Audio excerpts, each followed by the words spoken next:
So, in the first 9 rules, I kind of just set out the lifestyle of being a big shot writer, which I am. Oh, the new signal is when I cough like that, I have my students do this too, is that's when it's appropriate to laugh, because most people don't get my humor. I've kind of had mixed results with it, but we'll continue to see what happens. So yes, the first 9 rules deal with just kind of how you approach writing. And now I'm going to get more into actually how to write, or at least how I think you write. So rule number 10 is, in any piece that you write, your characters have to be believable. Now, hopefully I'm going to actually teach you how to do that. Now, how I approach character creation is I start with one element, the defining element of that character. In my case, it's usually based off a feeling or thought or a philosophy that I have, and that defines the character.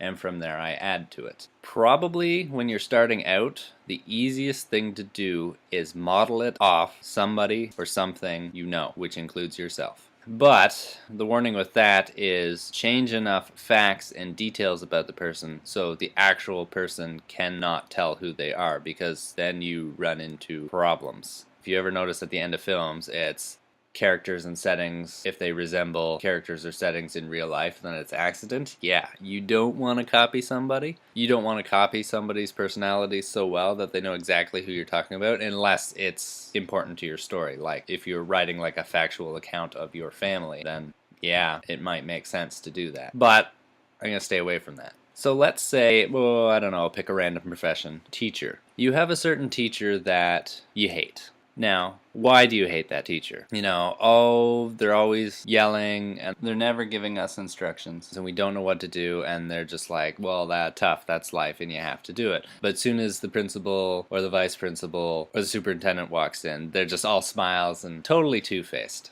That could be the basis for a character. And I'll just have you know right now that I have never ever met a teacher like that in my life, or had one, or like first-hand account heard of one. But from that, you can strip away their profession, their gender, their physical appearance, and what you're left with is a two-faced character. So that would be your defining characteristics of this new character, that they're two-faced, or hypocritical, take your term. And from there you build it up. So you have the idea for this two-faced character, and you know they have to be in some sort of conflict. So you know how a two-faced character acts and behaves, so you can now take that emotion and apply it to anybody.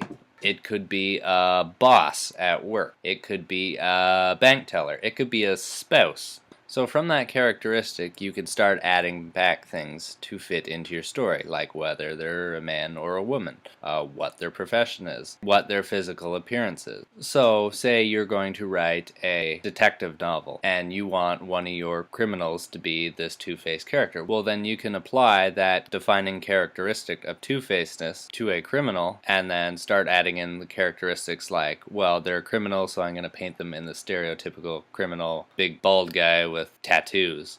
Or you could just as easily make one of the detectives two-faced, so they're on the job, they make it look like they're doing the job, they're passionate about the job, and then in their off time they're committing crimes and really run with a criminal underground. So both those characters could be two-faced, and that's what defines them. But I usually let the setting dictate the character. But I'm starting to get ahead of myself. So your characters have to be believable. So how we determine that is through rule number 11, and that is characters are defined by what they do and what they say, which what they say is also dialogue. So let's say you have a character that's really good and kind and polite and nice. They're not going to eat the last jelly bean in a bowl. Now, a two-faced character, since I'll keep running with that theme for some time, they would probably eat that last jelly bean and then blame it on somebody else, perhaps the nice character. So if you have, we'll go back to the good character, if you have a good character, like purely divine holiness, like good, you've got to watch what they're talking about, because they're always going to stick to topics and make statements that coincide with what they are, which is good. So the two-faced person is going to have things that they say that seem really nice, perhaps even, you know, divine holiness like, but however good they are, the amount of goodness in them will also equal the amount of badness in them. So for every good action they do, you probably want to balance it with a bad action. So the detective that is two-faced will hunt down criminals and, you know, put in extra time at the office and really, really crack that case.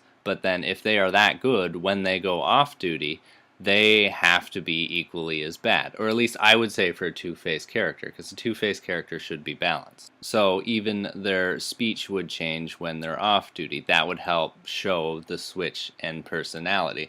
So where they're always polite and respectful on duty, as soon as they're off duty, they can curse and park in the handicap spot, leave the engine running, and walk into a store. Something along those lines. So let's go to my character for a second, the one who I define as being bored and disinterested. His actions will be very slow. He'll kind of get up and saunter into a room and, kind of flop down in the chair and maybe put his leg up over the armrest, and he'll sigh at random times, and he never seems to amass any amount of wealth because he's disinterested in material possessions for the most part. But then he switches when he's doing something that he actually likes, which for him it's conflict. He enjoys conflict. He enjoys the fight for the sake of the fight.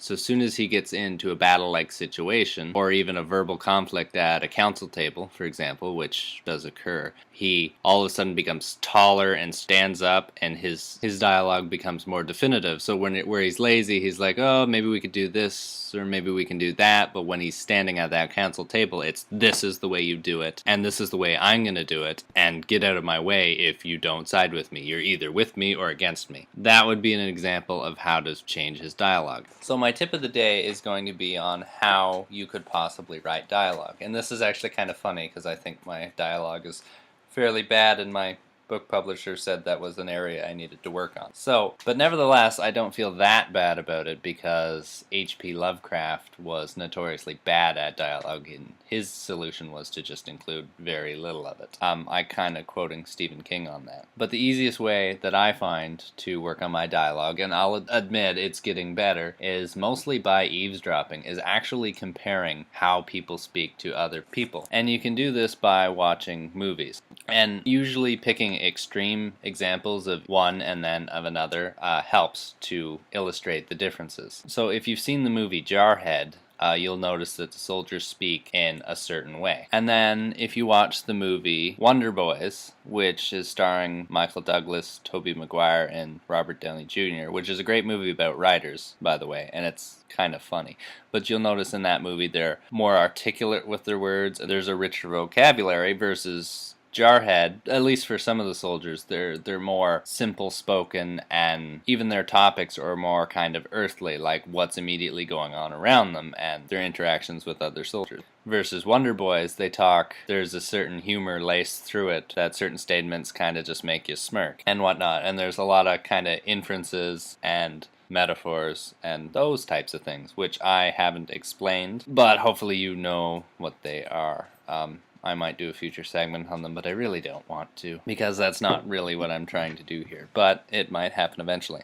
So I'll recap. I only got through 4 rules here, and I'm keeping this list going as I go along. So rule number 8 was find your inspiration and muse, and more importantly, recognize what it is and use that to your advantage, possibly even recreating the situation. Number 9 is there's no such thing as writer's block, so take that to heart. You can always find your muse if you know what it is, and therefore you should never have a problem writing. 10 is your characters have to be believable, and the way you do that is by giving a 1 or 2 word definition of who they are and working from there. And 11 is your characters are defined by what they say and what they do. So how they speak and exactly all their actions have to be calculated to some degree, because what they say and what they do will tell the reader what kind of character it is. You should be able to tell a wholly good character just by what they say and do, without actually just coming out and saying, so-and-so says so-and-so is a good character.